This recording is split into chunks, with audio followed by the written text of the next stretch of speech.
Hello everyone and a very good morning to all of you. Welcome to Sleepy Classes. तो 1 अगस्त 2025 यानी कि अगस्त month शुरू हो गया है.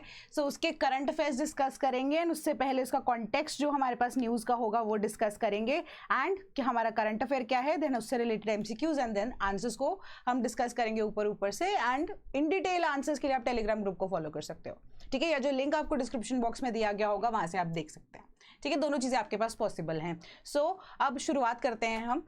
तो सबसे पहले है कि Supreme Court pulls up Telangana speaker over pending defection petitions under 10 BRS MLAs. ठीक है, तो बीआरएस क्या है? भारत राष्ट्र समिति का पार्टी का नाम है यहाँ पर. ठीक है, रीजनल पार्टी है. तो वहाँ के एमएलएस जो हैं तेलंगाना के एमएलएस, उनको डिफेक्शन के अंडर बोला गया था कि इनके अगेंस्ट कंप्लेंट होगी, बीआरएस की तरफ से ही हुई है. सो मेजर सा आइडिया है यहाँ पे with respect to defection when it comes to UPSC, जब हम डिस्कस करेंगे. सो डिफेक्शन का आइडिया है. सो अब उसके केस में ना यहाँ पे जो कॉन्टेक्स्ट मैं आपको न्यूज़ का बता रही हूँ, द हिंदू से ये न्यूज़ नहीं गई है. सो अब आइडिया इज के सुप्रीम कोर्ट ने बीच में इंटरफेयर किया है. ऑल्दो द प्रोसेस इज कि पहले कोई भी ऐसा डिफेक्शन वाला अगर इशू रेज होता है, सो राज्यसभा एंड लोकसभा के जो स्पीकर्स होंगे उनको यहाँ पर इसके ऊपर आप कह सकते हो कि इंक्वायरी बिठानी पड़ेगी. अकॉर्डिंगली डिफेक्शन के रिलेटेड जितना भी अब मुद्दा है वो सारा का सारा डिसीजन लोकसभा और राज्यसभा के स्पीकर ही लेते हैं. ठीक है, बट उसके बाद भी अगर कोई ऐसा इशू प्रिवेल करता है तभी जाके जुडिशरी इंटरवीन करती है. ठीक है, सो इस केस में ऐसा क्या हुआ है, एक इंपॉर्टेंट चीज सामने लेकर आई गई है कि 10th शेड्यूल के अंदर जो हमारा जहां पे एंटी डिफेक्शन मेंशन किया गया है वहां पे स्पेसिफिकली आपको कोई टाइम पीरियड नहीं दिया गया. ठीक है, एक तरह से आप लूप होल ही समझ लीजिए कि टाइम पीरियड नहीं दिया गया कि डिफेक्शन जो है अगर आपको देखनी है या you have to look into that matter, है ना, डिफेक्शन का, तो लोकसभा और राज्यसभा के स्पीकर को कोई टाइम पीरियड यहाँ पे स्पेसिफाइड नहीं है. सो अब उस वजह से क्या होता है कि डिफेक्शन के मैटर्स जो है ना रिपीटेडली हम देख रहे हैं, या सुप्रीम कोर्ट ने ऑब्जर्व किया कि बाय द टाइम टर्म खत्म हो जाती है बट डिफेक्शन के ऊपर डिसीजन नहीं लिया जाता. इज इट डेलिबरेट या नहीं, वो अब टाइम आने पे ही पता लगेगा. ठीक है, सो मतलब एक तरह से अगर हमें क्रिटिकली एनालाइज करना पड़े तो मे बी आप ये पॉइंटर रख सकते हो. तो ठीक है, the speaker must decide anti defection proceedings as early as possible एंड उसको 3 महीने से ज्यादा तो एक्सीड करने का कोई मतलब ही नहीं बनता. सुप्रीम कोर्ट ने ये चीज बोली. जो डिस्क्वालिफिकेशन प्रोसीडिंग्स हैं often died a natural death, क्योंकि जितने भी स्पीकर्स हैं फॉर मंथ्स ऑल टुगेदर, जब तक असेंबली का टेन्योर खत्म हो जाता है वो अपने पास उस चीज को रखते ही रखते हैं, उसके ऊपर कोई प्रोसीडिंग्स के ऊपर कोई यहाँ पर बात ही नहीं की जाती है. ठीक है, सो एज अ रिजल्ट ये एडवर्स इन्फ्लुएंस लेके आता है कोई भी एमएलए के ऊपर जो कि अब डिले कर रहा है क्वालिफिकेशन. ठीक है, मे भी हो सकता है कि स्पीकर की पोजीशन यहाँ पे बायस हो. ठीक है, so with respect to that हम एंटी डिफेक्शन लॉ की बात कर रहे हैं. ठीक है, and the trust which the parliament has interested in the high office of the speaker and और the chairman for avoiding delays, के या जो डिलेज ये हो रहे हैं स्पीकर की वजह से या चेयरमैन ऑफ द राज्यसभा की वजह से, ये अब एक तरह से उनकी रिस्पॉन्सिबिलिटी के क्वेश्चन मार्क है कि जो हम क्या पार्लियामेंट ने ये चीज के ऊपर गलती कर दी है जब हम कॉन्स्टिट्यूशन बना रहे थे. ठीक है, तो इसी तरीके से उन्होंने बोला कि ऐसी चीजें यहां पर नहीं होनी चाहिए कि non issuance of any notice for a period more than 7 months, के 7 महीने हो चुके हैं इस डिफेक्शन वाली चीज को, और वैसे तो 3 महीने के अंदर उसको डिस्पोज ऑफ करना चाहिए, बट अगर 7 महीने से ज्यादा एक्सीड कर रहा है एंड अगर आप नोटिस तभी इशू कर रहे हो जब प्रोसीडिंग्स उनके अगेंस्ट फाइल कर दी गई थी कोर्ट के अंदर कि कोई भी अभी डिफेक्शन के ऊपर अब कोई किसी तरह का डिसीजन नहीं लिया जा रहा है, उसके बाद ही कोर्ट के अंदर अगर केस आया है तो फिर ये तो कोर्ट का इंटरफेयर करना पहली बात एज पर द प्रोसेस नहीं बनता है. बट अगर उन्हें ही राज्यसभा या लोकसभा के स्पीकर को यहाँ पर डायरेक्टली बोलना पड़ रहा है, टॉन्ट करना पड़ रहा है, दिस डजंट लुक नाइस. ठीक है, कि वो एक ऐसी पोजीशन है. सो उन्होंने बोला कि speaker while acting as a tribunal, कि उनका एक एडिशनल यहाँ पे फीचर उनको दिया गया है डिफेक्शन के तहत कि वो एक ट्राइब्यूनल की तरह उस टाइम पे एक्ट करे जब डिफेक्शन के मैटर्स सामने आते हैं under the 10th schedule and you do not enjoy any constitutional immunity from judicial review, कि आप ट्राइब्यूनल की तरह एक्ट तो कर रहे हो बट ट्राइब्यूनल भी एट द एंड क्या होता है, उसके अगेंस्ट कोई भी डिसीजन होता है वो हाई कोर्ट या सुप्रीम कोर्ट के अंदर अपीलेबल होता है. तो सेम केस में आप तो डिसीजन ही नहीं दे रहे हो, तो डिसीजन देना आपका बनता है. अगर आप ये डिसीजन नहीं लेते तो आपको किसी तरह की कॉन्स्टिट्यूशनल इम्यूनिटी किसी भी स्पीकर को लोकसभा के या राज्यसभा को नहीं दी जाती, तो आप जुडिशियल रिव्यू के पर्व्यू में ऑटोमेटिकली आ जाते हो, लाइक अभी जैसे हुआ है. ठीक है, तो सुप्रीम कोर्ट ने बोला है कि तेलंगाना के स्पीकर को कि डिसीजन जल्दी से जल्दी लिया जाए. तो आने वाले टाइम में हो सकता है कोई टाइम पीरियड या इसी केस को एज अ प्रेसिडेंट यूज किया जा सकता है in the coming time period के 3 महीने के अंदर अंदर एंटी डिफेक्शन के केसेस जो इनको हैंडल करो एंड विद इन 7 मंथ्स कोई नोटिस ही अगर जारी नहीं किया गया तो मे बी हो सकता है कि कोई ना कोई आपके ऊपर एक्शन लिया जाए, ठीक है। देन कंसिडर द फॉलोइंग, सवाल हम डिफेक्शन से ही देखेंगे कि anti defection law deals with the situations of defection in parliament और state legislatures by members of a political party and independent members, ठीक है। सो क्या ये दो मेंबर्स ही इसमें इंक्लूड होते हैं, कोई तीसरा होता है या नहीं होता है, ठीक है। सवाल उस कॉन्टेक्स्ट में है। Second, the question of disqualification under the 10th schedule is decided by the president of India. Which of the statements above is और are correct? A1 only, B2 only, C both 1 and 2, D none of the above। तो इसका correct answer हमारे पास बनता है option number D, none of the above, ठीक है, क्योंकि ये स्टेटमेंट हमारी इनकम्प्लीट है, ठीक है, कि यहां पर हमारे पास नॉमिनेटेड मेंबर्स जो हैं वो भी इसका पार्ट होते ही होते हैं डिफेक्शन में। सिर्फ और सिर्फ इंडिपेंडेंट या पॉलिटिकल पार्टी से बिलोंग करने वाले मेंबर्स इसका पार्ट नहीं होते, हमारे पास नॉमिनेटेड मेंबर्स भी इनका पार्ट होते हैं। कि इन केस कोई भी अब nominated member with in 6 months या कभी भी party join with in 6 months basically होता है, पार्टी ज्वाइन कर लेता है कोई भी, तो भी उनके ऊपर एंटी डिफेक्शन जो है उसके चार्जेस लगेंगे, ठीक है। सेकंड चीज है कि डिस्क्वालिफिकेशन का मैटर जो है वो प्रेसिडेंट ऑफ इंडिया नहीं देखते, यहाँ पे हमारे पास लोकसभा और राज्यसभा के स्पीकर देखते हैं या चेयरमैन की बात करते हैं जब हम राज्यसभा की। तो इसका करेक्ट आंसर ऑप्शन नंबर यहाँ पर डी बनता है, ठीक है। करेक्ट आंसर इसका ऑप्शन नंबर डी यहाँ पर बनेगा। Then next, advance guided missile frigate delivered to navy. So अब मैंने आपको पहले भी लेक्चर्स में बताया था, वही चीज मैं रिपीट करती हूँ, ठीक है। तो हिमगिरी जो है जिसको बनाया है garden reach ship builders and engineers Kolkata ने, जिनकी ये पहली ऐसे इंडिजिनसली डेवलप्ड शिप है, ठीक है। नाम क्या है? हिमगिरी। तो हमने पहले भी ये चीज डिस्कस की थी कि जहां पर गिरी वर्ड आ रहा है या एच वर्ड हम यूज कर रहे थे या किसी भी तरह की हिमगिरी, हिमगिरी अब क्या किसके साथ डील कर रहा है? हमारे जितने भी आप कह सकते हो माउंटेन रेंजेस हैं, ठीक है, माउंटेन रेंजेस है, गिरी मींस माउंटेन्स, राइट। तो अब नीलगिरी हो गया, हिमगिरी हो गया, ठीक है, ये सारी की सारी एक ही क्लास के व्हीकल्स होंगे या एक ही क्लास की वेसल्स होंगे when it comes to that. तो अब हिमगिरी जो है वो भी प्रोजेक्ट 17A का पार्ट है। तो प्रोजेक्ट 17A भी हम पहले डिस्कस कर चुके हैं, तो चलो थोड़ा सा मैं ऑल ओवर आपको रिपीट कर देती हूँ ये चीज। प्रोजेक्ट 17A ऐसा आप बेसिकली माना जा सकता था कि पहले तो कोवर्ट चीज थी, ठीक है, कॉन्फिडेंशियल चीज थी, बट अब आउट इन दी ओपन है। 17A के तहत अब हमारे पास फ्रिगेट्स को डेवलप करने की बात की जा रही है। फ्रिगेट्स क्या होते हैं? स्मॉल शिप्स होते हैं, right.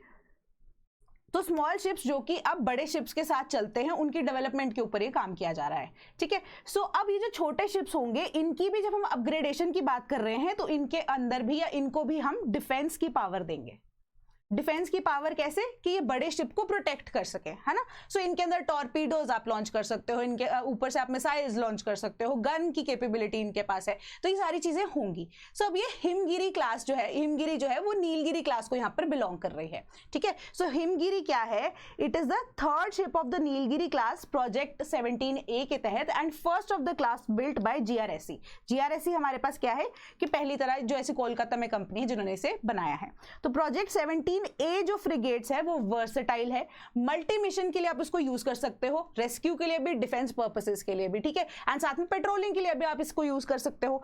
And designated to address future challenges in maritime domain, के आगे की सोच के चल रहे हैं ना कि किस किस चीजों के लिए आप यूज कर सकते हो। डिफेंस तो एक बहुत इंपॉर्टेंट फैक्टर बन गया है, ठीक है, कीपिंग इन माइंड की ऑपरेशन सिंदूर अभी रिसेंटली होके हटा है, ठीक है। एंड अर्स्टवाइल INS हिमगिरी जो कि ऑलरेडी एग्जिस्ट करती थी, 30 इयर्स की सर्विस के बाद 6 मई 2020-25 को उसको डीकमीशन कर दिया गया था। उसके बाद हमारे पास अब नई क्लास की फ्रिगेट सेम जिसका नाम हिमगिरी है वो कमीशन कर दी गई है, ठीक है। अब डिजाइन इसको warship design bureau and overseen by warship overseeing team Kolkata. And ये जो शिप है मॉड्यूलर है, नई है, एरोगैमिक है, बड़ी है, ठीक है, and built within the envisaged timelines, timely इसकी डिलीवरी कर दी गई है, राइट। सो अब इससे जुड़ा सवाल हम देखते हैं। Consider the following with respect to project 17A, ठीक है। 17A frigates use Kodog engine propulsion system. Second, the weapon suite comprises of 76 mm gun, a combination of 30 mm and 12.7 mm rapid fire close in weapon systems. Which of the statements above is or are correct? तो इसका correct answer है option number सी की दोनों statements correct है। The idea behind giving this question was कि आपको थोड़ा additional चीजें यहाँ पे प्रोजेक्ट 17A के बारे में पता लगे, ठीक है, जो कि हमने शायद मिस आउट कर दी थी, तो क्वेश्चन के तहत आपको पता लग जाएगा। तो कोडॉग इंजन हमारे पास क्या होता है? एक हाइब्रिड इंजन होता है, ठीक है। हाइब्रिड इंजन के वजह से अब इसके अंदर दो तरह से आप काम कर सकते हो, एक है हमारे पास डीजल इंजन, एक है gas based engine.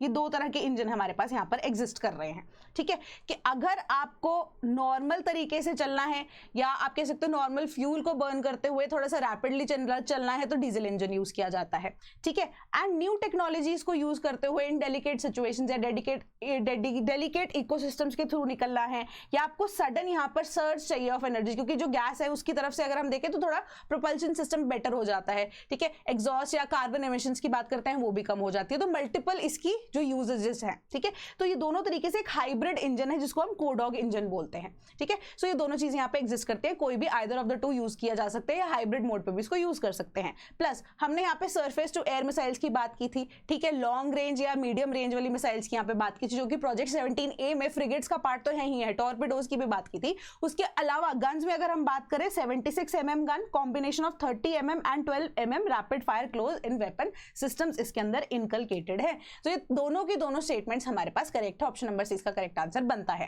Then station in Ladakh begins research to stimulate life on Mars. So इसका नाम क्या है? होप है इसका नाम, ठीक है। Hope stands for human outer planet exploration, ठीक है। सो इनका बेसिक आइडिया यहाँ पर यही है, अगेन ये भी द हिंदू से न्यूज ली गई थी, पिछली वाली भी द हिंदू से न्यूज ली गई है, ठीक है, कि possible manned mission to the moon and potentially Mars, क्योंकि रिक्वायरमेंट हमारी ऐसी है ना, क्लाइमेट चेंज हो रहा है, हो सकता है कि हमें आने वाले टाइम में इवैक्यूएट करना पड़े अर्थ को, तो हम बाकी अब जो पॉसिबल पोजीशंस हैं जहां पे हम जाके रिलोकेट कर सकते हैं, ठीक है। सो उसी तरीके से मार्स को और मून को भी देखा जा रहा है। सो अकॉर्डिंगली यहाँ पर अब मार्स को ज्यादा स्टडी करने के लिए उन्होंने बोला कि हमें उनके एटमॉस्फेयर को के हिसाब से हमने ऐसी जगह ढूंढी है जो कि मेजरली अगर हम देखें तो सोकर, जो कि टी यहाँ पर साइलेंट होता है, सोकर जो कि अब लद्दाख के अंदर है, वहां पर उन्होंने एक तरह से ये research station kind of establish किया है। एंड ये 10 डेज का मिशन है, इसरो ने थोड़ी बहुत इसमें फंडिंग दे दी है, वैसे प्राइवेट कंपनी है, जहां पे अब उन्होंने क्या स्टडी करना है for these 10 days, turn wise जो है साइकोलॉजिकल इंपैक्ट क्या होता है, फिजियोलॉजिकल इंपैक्ट लोगों के ऊपर क्या होते हैं ऐसी जगह पे रहने के लिए, एंड असेस करें ह्यूमन अडेप्टेबिलिटी कि कितना ज्यादा हम सह सकते हैं, ठीक है, ऐसी कंडीशंस को डीप स्पेस एनवायरनमेंट में अगर हमें कहीं रिलोकेट जाकर करना पड़े। तो इसी तरीके से high altitude and cold desert like conditions जो कि सोकर हमें प्रोवाइड कर रहा था, तो उसके बेसिस पे रिसर्च करने की बात कर रहे हैं, ठीक है। एंड क्लोजली मिमिक कर रहा है क्योंकि ये geological and environmental conditions found on moon and Mars, ठीक है। तो इसी तरीके से इसी वजह से सोकर को यूज किया गया है, उस जगह को चुना गया है। देन अब इससे जुड़ा सवाल क्या है, मार्स की बात करते हैं। पहली चीज, Olympus Mons which is the highest mountain in the solar system is located on Mars. Second, Mars has a thick atmosphere consisting of carbon dioxide mainly. Which of the statements above is or are correct? तो इसका correct statement है option number ए, one only, कि Olympus Mons जो है वो सिर्फ और सिर्फ एक माउंटेन ही नहीं, वो एक वोल्केनो भी है, ठीक है। ये मार्स पे एग्जिस्ट करता है, ठीक है। उसके अलावा सोलर सिस्टम में जब हम ज्योग्राफी की बात करते हैं उसके बारे में पढ़ते हैं, तो मार्स का जो एटमॉस्फेयर की बात कर रहे हैं वो मेनली कार्बन डाइऑक्साइड ही कंसिस्ट करता है, बट वो थिक नहीं, एक थिन एटमॉस्फेयर की लेयर है। अब आपके मन में एक क्वेश्चन आ रहा होगा कि कार्बन डाइऑक्साइड है, कार्बन डाइऑक्साइड तो हैवी गैस है, तो वो थिक और थिन कैसे हो सकती है, ठीक है। सो मेजर आइडिया इज कि कार्बन डाइऑक्साइड जो है मेनली प्रेजेंट है वहां पे, वो एक थिक लेयर बना रही है, वो थिन लेयर बना रही है, उसको उससे कोई लेना देना एक्चुअली में नहीं है, ठीक है। सो एक थिन एटमॉस्फेयर की लेयर है जो इसमें कार्बन डाइऑक्साइड मेनली यहाँ पर है, जिस वजह से अभी हमने देखा था रिसेंटली जो कि वहां पे हम बोल रहे थे कि ह्यूमंस परसिस्ट नहीं कर सकते या remain, they can not go there and live, है ना, बेसिक आइडियाज, क्योंकि कार्बन डाइऑक्साइड बहुत ज्यादा यहाँ पे प्रेजेंट है। सो अब थिक एटमॉस्फेयर नहीं, थिन एटमॉस्फेयर है, क्यों? क्योंकि जो कोर है ऑफ मार्स वो एक तरह से आप कह सकते हो कि उसका काम, या जो आप कह सकते हो कोर का मेजर आइडिया क्या होता है कि अर्थ की कोर भी जो होती है उसमें मेजरली हमारे पास क्या होते हैं, केमिकल रिएक्शंस होते हैं, ठीक है। केमिकल रिएक्शंस की वजह से हीट यहाँ पर निकलती है, ठीक है। सो इस वजह से क्या हो रहा है कि हमारे जो अर्थ है उसकी ग्रेविटी, उसका आप कह सकते हो मैग्नेटिक फील्ड एग्जिस्ट करता है इसी की वजह से, बट वो चीज यहाँ पे मार्स में नहीं है, क्योंकि मार्स की जो कोर है वो अब क्या कोल्ड हो चुकी है। सो एज अ रिजल्ट उसकी मैग्नेटिक फील्ड जो है वो भी स्ट्रॉन्ग इतनी ज्यादा नहीं है, कम हो गई है। ग्रेविटी जो है वो मार्स पे वो भी इतनी ज्यादा एग्जिस्ट नहीं करती है, एंड जो एटमॉस्फेयर है ऑल टुगेदर वो भी थिन हो गया है, क्यों? क्योंकि अब हमारे पास यहाँ पे प्रेजेंस ही नहीं है किसकी, क्योंकि कोर कोलैप्स होने की वजह से ग्रेविटी भी कम है, एटमॉस्फेयर की थिनिंग भी हो चुकी है। क्यों? क्योंकि इसका अगर हम साइज की बात करते हैं, साइज की वजह से अब क्या हो रहा है कि साइज कम होने की वजह से अर्थ से हाफ साइज का है मार्स, ठीक है टेक्निकली। तो अब साइज कम होने की वजह से ग्रेविटी ऑटोमेटिकली कम होगी। एंड सन से अगर आप पोजीशनिंग देखो तो कितना है, मरकरी, वीनस, अर्थ, मार्स 4th पोजीशन पे है यहाँ पर। तो उस वजह से अब जो सोलर फ्लेयर्स का impact due to the gravity also, या ड्यू टू द कोर जो कि ऑलमोस्ट अब कोलैप्स हो चुके हैं, वो कोल्ड हो चुके हैं, not collapse is not the correct word, जो अब आप कह सकते हो कोल्ड हो चुके हैं, उस वजह से सोलर फ्लेयर्स का इंपैक्ट भी उसके ऊपर ज्यादा पड़ रहा है। सो ओवरऑल अगर हम देखें तो इन सब चीजों के ऊपर यहाँ पे रिसर्च होना भी बाकी है। सो एक थिन एटमॉस्फेयर की लेयर वहां पर एग्जिस्ट करती है, ठीक है। सो इसी वजह से मार्स जो है उसका एक थिन एटमॉस्फेयर है एंड कार्बन डाइऑक्साइड मेनली वो कंसिस्ट करता है। तो मार्स की जो weaker gravity, lack of a global magnetic field and proximity to the sun, sun से फोर्थ, अर्थ से या सन से हम फोर्थ है, सन अर्थ के बिल्कुल साथ में है, ठीक है। All contributes to its thin atmosphere and जो कोल्ड डेजर्ट लाइक एनवायरनमेंट है वो उस वहां पर एग्जिस्ट करता है। तो मार्स का साइज छोटा है and it has weaker gravity making it harder to hold on to a thick atmosphere, ठीक है। थिक एटमॉस्फेयर की लेयर बन नहीं सकती। एडिशनली उसकी कोर जो है वो कूल डाउन हो चुकी है, stopping the dynamo effect. Dynamo effect में क्या होता है, हीट रिलीज होती है ना कोर से रिएक्शंस की वजह से, and it creates a magnetic field जो कि अब नहीं हो पा रही है, leaving it vulnerable to solar wind stripping away the atmosphere, कि अब सोलर विंड्स जो हैं वो स्ट्रिप अवे कर रही हैं उसके एटमॉस्फेयर को, जिस वजह से वो थिन होता जा रहा है time and again.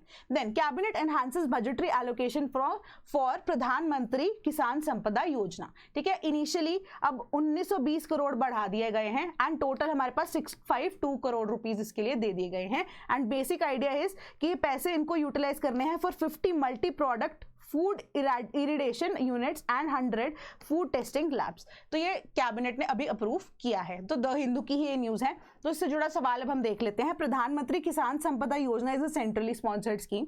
Second, mega parks were discontinued under Pradhan Mantri Kisan Sampada Yojana which were initially a part of the scheme. So which of the statements above is और आर करेक्ट? तो इसका करेक्ट आंसर है ऑप्शन नंबर बी, ठीक है। Centrally sponsored scheme नहीं है, ये centrally सेक्टर्ड scheme है।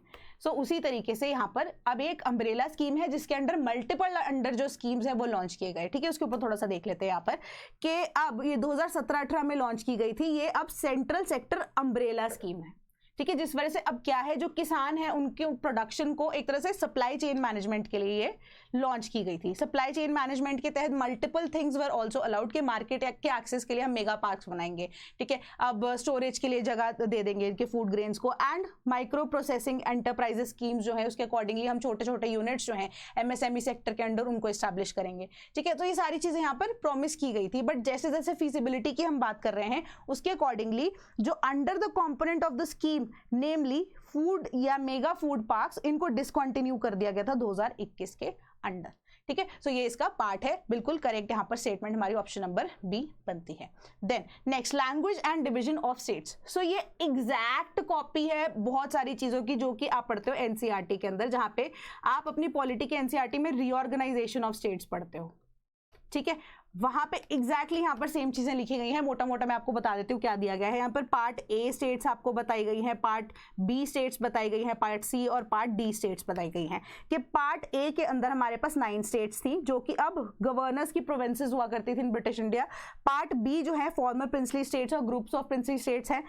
पार्ट सी के अंदर 10 स्टेट्स आती थी जो कि अब former chief commissioners provinces and princely states को यहाँ पर इंक्लूड करती थी। पार्ट डी के अंदर अंडमान निकोबार जो था, जहां पे लेफ्टिनेंट गवर्नर अपॉइंट करते थे प्रेसिडेंट, उनको यहाँ पर रखा जाता था आफ्टर इंडिपेंडेंस। तो ये 4 हमारे पास तरह की जो स्टेट्स है वो एग्जिस्ट करती थी।